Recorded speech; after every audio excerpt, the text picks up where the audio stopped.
out of any league, in my opinion, the dumbest athletes are in the NHL. Canadians freak out over American hockey players going to meet with President Trump at the White House following their gold medal. We'll start with this guy.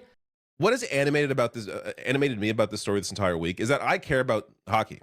I watch hockey. I wouldn't say I admire these players, but I appreciate, the skill they offer. I appreciate what they do for a living. For them to lower themselves to the level of fucking losers like Kash Patel and Donald Trump is so incredibly disappointing. These people live in such a leftist bubble. I wonder truly what they read and what kind of content they're watching all day. It is a permanent stain on their records. Like people on That's what I mean. How could you possibly think that is true? A permanent stain on their records. At the end of the day, you're all going to be in that picture forever. And no one is ever going to forget it. And no one should. What do you think they did? They met with the sitting president of the United States, shook his hand, maybe had some laughs. Some of them went to the State of the Union address. A permanent stain. Our country is winning again. In fact, we're winning so much that we really don't know what to do about it. People are asking me, please, please, please, Mr. President, we're winning too much. We can't take it anymore. We're not used to winning in our country. Here with us tonight is a group of winners who just made the entire nation proud. The men's gold medal Olympic hockey team. Come on in.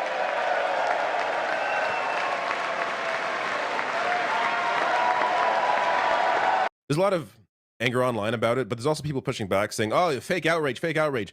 Like, it's not even that like, they can do whatever they want. But the thing is that it's they're fucking up their own careers.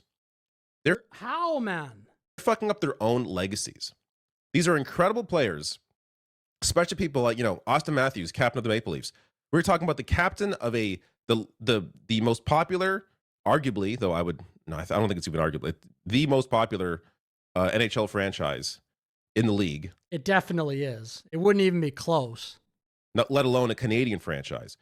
The captain of a Canadian franchise, the most popular franchise, going to the White House, shaking Trump's hand on the same day that more evidence comes out that Trump raped a child. Look, I'll leave that in because he said it. I looked that up. I hadn't heard of that. I looked it up. Couldn't find anything. Okay, I looked it up once more. I found this from The Guardian. Epstein files contain explicit but unsubstantiated claim that Trump abused minor. If this is what he is referring to, maybe say it like that. I would not say it the way that guy did. And this is from The Guardian, which is critical of Trump all the time. Unsubstantiated. How is history going to look on? Like, I shouldn't even have to say history because it's obvious now. It's not. So many leftists are saying this. How will history look at these hockey players? By the way, real shame for the hockey team. It's not an honor to be there for Donald Trump. I will say it. I don't really give a shit that much, but you are fucking pawns. You are 100% pawns for the Nazi government. The fact that you're willingly participating in this song and dance implies that you don't really give a shit. You don't really see it. You'll turn around and try to hit the apolitical line and go, oh, well, it's the American government. Like, this is for America. We did it for America. It won't be read that way. It will be remembered not as fondly as you think it will be. Like those black and white photos that you see from like Nazi rallies and shit like that? This will be in history. This will not be remembered fondly if we have a future at all.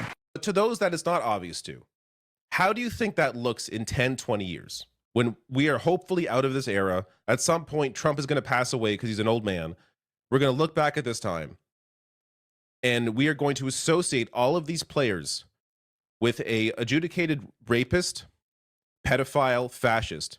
I know I'm cutting in a lot, but this guy says a lot of stuff. When he says adjudicated rapist, I'll guess he's talking about that E. Jean Carroll case. If you want to look that up, A jury today found former President Donald Trump liable for sexual abuse and defaming writer E. Jean Carroll. At the same time, the jury is rejecting Carroll's claims that she'd been raped. The former president seethed as he gave his reaction in 3 videos posted on social media. I have absolutely no idea who this woman is. The verdict is a disgrace. A jury from an anti-Trump area, which is probably the worst place in the United States for me to get a fair trial. And then saying, oh, he's a pedophile, as if that is a fact of life. Even if I didn't like Trump, why are you speaking in such absolutes like that? And then, oh, he's a fascist, blah, blah, blah. We've heard that before. Who had been threatening Canada's sovereignty his entire second term. Like, how fucking stupid do you have to be? And it's like the bar for me, like these players are obviously idiots.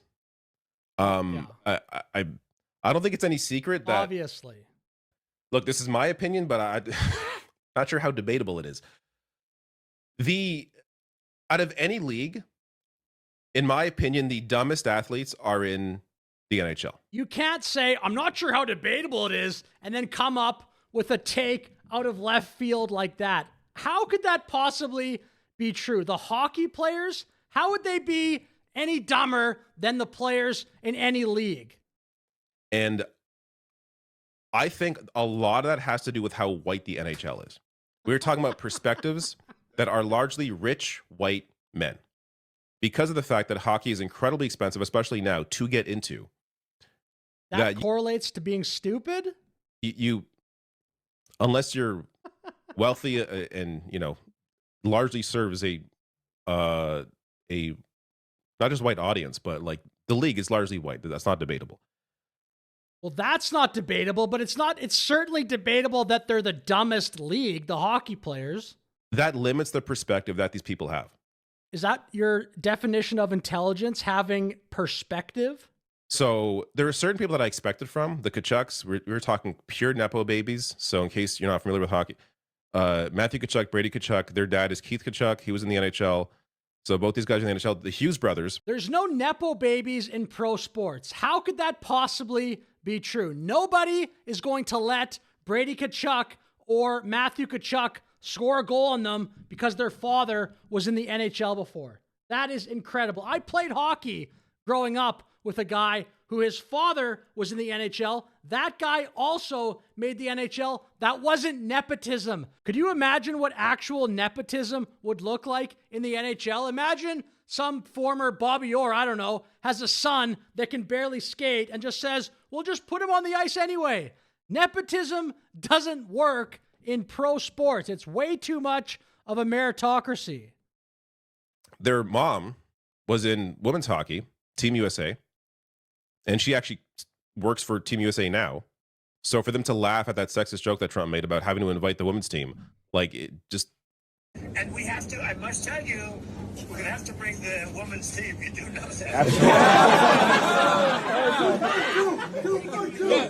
I do believe I probably would be impeached, okay? Incredible layers of ignorance or misogyny on display. And then he said a comment that gained attention. He said, I must tell you, we're going to have to bring the women's team. You know that? And the room kind of laughs. And he added, I do believe I probably would be impeached. He was sort of joking through this. But you're cheering on both teams. How did that comment land for you? Well, I think at the end of the day, it's just about the country. And the moment that these players, both the men and women, can bring so much unity to a group and to a country. But you sort of expect it from people who are Nepo babies. Even I'm not saying you excuse it, but you expect it. There's no Nepo babies in pro sports.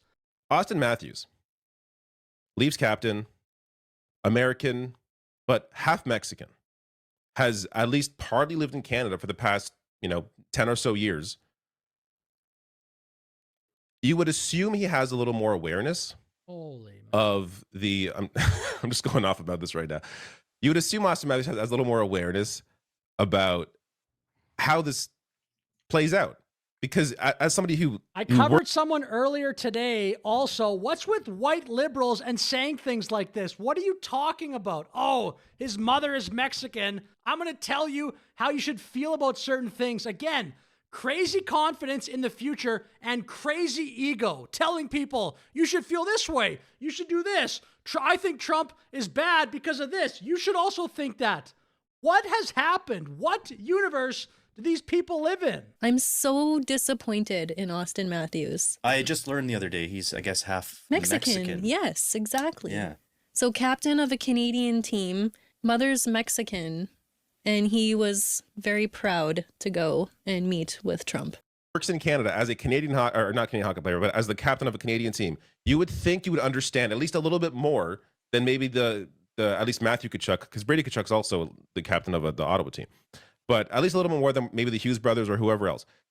But and not to a Mexican mother. What are you saying, dude? Mention Auston Matthews has an MLK quote tattooed on his body about how it's. I got to find the exact quote. It's about standing up in times of discomfort.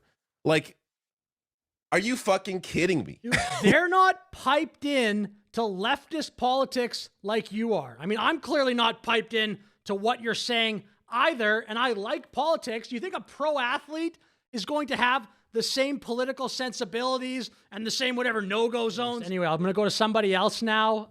The next couple takes I'll show in the video will be much shorter. Okay, let's take a look here at Rachel Gilmore, also a Canadian leftist.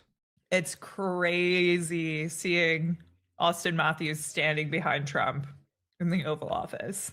That Leaf fans, what an L. I'm a Sens fan though, so we got the Tkachuks. I think I honestly, it's funny how a lot of these leftists in Canada seem to be legitimate hockey fans and now are saying, no, my heroes, you all met with Trump. Fuck hockey at this point. I'm just only going to watch women's hockey. Yeah, so here they are. Ugh. How long do you think that will last? Matthew Tkachuk giving Trump his gold medal to put on. It's so gross. So based. Auston Matthews with his fucking enormous forehead sitting right behind Trump. Sorry, but I will bully men who support fascism. I will bully men who support fascism. Maybe I will come back to this clip because potentially there's more there. I'll get to one more clip to finish my video out. We'll finish off with a bit here from this person, Laura Babcock. And to be used like that, and in the White House, I mean, if you're taking happy snaps with a fascist who hates your country and hates your customers. You know, to me, I don't like to get political or get into that kind of stuff. I mean, like I said, we're proud Americans, and you know, you're going to own that when you get back home. I don't care if you don't have a poli-sci master's degree hockey player, guys. You travel, you're wealthy. You should know that the person that you're making happy with and laughing with and being a misogynist with is also someone who is trying to invade and take rights away from your customers. So like, hello, business 101. If you don't have morals, at least have some sense. So, okay, again, there might be more here, so maybe I will do a part 2. With that said, I'll finish my video though. Please like, please subscribe. I'm losing my voice a little bit, but that's okay. Have a great day.